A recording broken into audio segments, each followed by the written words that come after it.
ଓଡ଼ିଆ ଘରର ସକାଳ ଆରମ୍ଭ ହୁଏ ଗରମ ଗରମ ଚକୁଳି ପିଠା ସହ।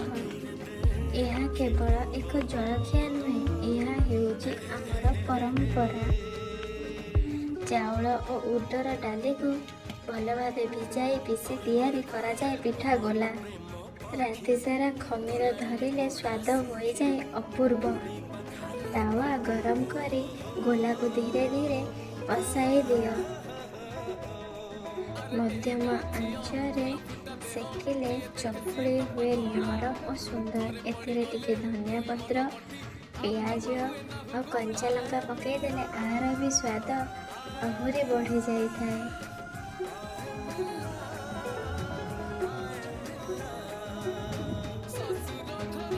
ଓଲଟାଇ ଦେଲେ ଦେଖନ୍ତୁ ସୁନା ରଙ୍ଗର ଚକୁଳି ପିଠା।